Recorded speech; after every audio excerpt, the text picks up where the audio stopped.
ভারতবর্ষে বারবার একটা কথা শোনা যায় যে হিন্দু খাতরে মে হ্যায়। সত্যি হিন্দুরা বিপদে আছে, কারণ ভারতবর্ষের জনসংখ্যার নিরিখে দলিত সম্প্রদায় তারা আসল হিন্দু, অর্থাৎ অরিজিনাল হিন্দু হচ্ছে ভারতবর্ষের দলিত সম্প্রদায়। তারা হিন্দু রাষ্ট্রের প্রয়োজন এই দলিত সম্প্রদায়দের বারবার বেশি অর্ধেক দাবি করে থাকে। এই দলিত সম্প্রদায়ের মানুষ বিজেপির সাথে তারা হিন্দু রাষ্ট্রের দাবি করে থাকে এবং হিন্দু রাষ্ট্রের পক্ষেও বেশি অর্ধেক দলিত সম্প্রদায়ের মানুষ থাকেন।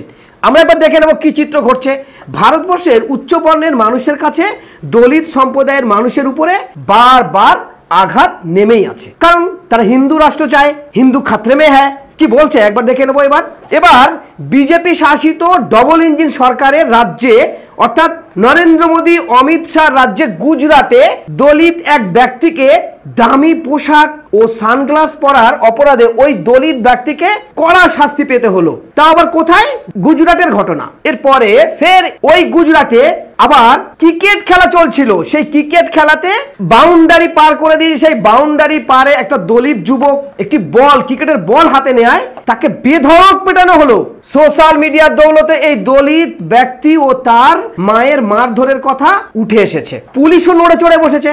প্রথমেই বলি যে চশমা পরে ভালো পোশাক পরে রাস্তায় ছিল বলে তাকে মারধর করা হয়, তার মা তাকে ঠেকাতে গেলে তার মায়েরও মারধর করা হয়। 1 বছর আগে রাজস্থানের এক দলিত ছাত্র স্কুলের পাত্রে জল খাওয়ার অপরাধে তাকে বেধড়ক পেটালো উচ্চ বর্ণের এক শিক্ষক। পরে ওই দলিত ছাত্র বেশ কিছুদিন পরে অসুস্থ থাকার পরে সে মারাও যায়। ভাবতে পারেন হিন্দু খাতরে মে হ্যায়। আবার শোনা যায় জলের ট্যাপে হাত দেওয়ার কারণে দলিতদের পেটানো হয়, ঘোড়া চড়ার অপরাধে দলিতকে পেটানো হয়। দলিত ও মুসলিম সম্প্রদায়ের মানুষ এই ভারতবর্ষে বারবার উচ্চ বর্ণের মানুষের কাছে তাদেরকে মার খেতে হয়, অর্থাৎ মব লিঞ্চিং, পেটানো হয়, পিটিয়ে হত্যাও করা হয়। একাধিক রাজ্যে এই ঘটনা বারবার ঘটে। জড়িত সন্দেহে 7 জনকে গ্রেপ্তার করেছে পুলিশ।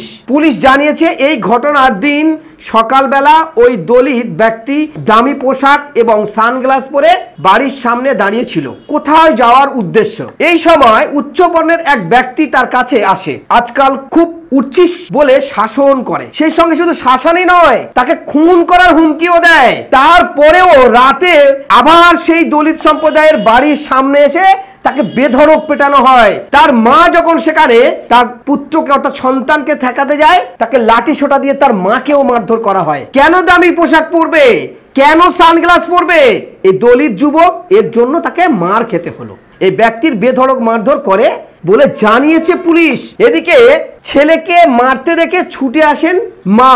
মাকেও শারীরিকভাবে যেভাবে হেনস্থ করা হয়েছে এবং মাকে মারধর করা হয়েছে, বর্তমানে তারা চিকিৎসাধীন হসপিটালে। সত্যি ভারতবর্ষের এই চিত্র আমরা বারবার দেখি। এবার কি দেখলাম, ওই গুজরাটে একটি ক্রিকেট খেলা চলছিল স্কুলে। সেই ক্রিকেট খেলার মাঠে যখন বল বাউন্ডারি বার হয়ে গেছে, এক দলিত যুবক সেই বলটি হাতে তুলে নিয়ে আবার তাদের কাছে ফিরিয়ে দিয়েছে। দলিত হয়ে ক্রিকেট বলে হাত দেবে, মেনে নিতে পারলো না উচ্চ বর্ণের মানুষ। তারা কি করলো, বেধড়ক পেটালো। তার সঙ্গে ছিল তার মামা।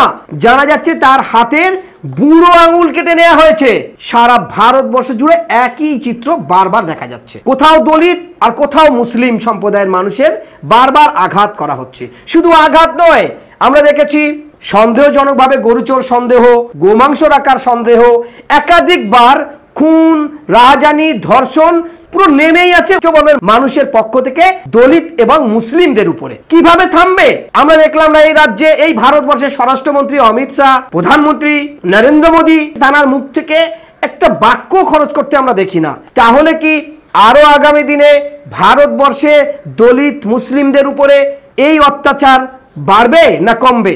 না প্রশাসনিক ভাবে জাস্ট যদি সেই রাজ্যের বা সেই এলাকার থানাতে অভিযোগ করা হয়, তাহলে হয়তো পুলিশ কিছুটা হলেও সেখানে স্টেপ নেয়, কিন্তু পরেক্ষণে আবার বাবুদের ফোন, মন্ত্রীর ফোন, আধিকারিকদের ফোন, বাধ্যত তারা আবার সাজাও পায় না। আমরা দেখেছি একাধিক খুন, ধর্ষণে সাজাও পেতে নয়, বারবার এই চিত্র দেখছি। শুধু তাই নয়, আমরা যদি ধরে নিই এখনো পর্যন্ত যারা কুস্তিগির, তারাও ভারতবর্ষের দিল্লির মতো জায়গায় ধর্নায় বসেছে, তাদের পদক ফেলে দেওয়ার সিদ্ধান্ত নিয়েছে। এর থেকে ভারতবর্ষে আর কোন দিকে সুষ্ঠু বিচার পাবে মানুষ? কার কাছে আস্থা ভরসা রাখবে? হিন্দু রাষ্ট্র হয়ে গেলে সত্যি তাই, সেটাই হলে হয়তো সবাই বিচার পাবে। তাহলে হিন্দু রাষ্ট্রের অপেক্ষায় আছে ভারতবর্ষের মানুষ। কোন দিকে যাচ্ছে ভারতবর্ষের দলিত মুসলিমদের উপরে এই অত্যাচার? কিভাবে থামবে?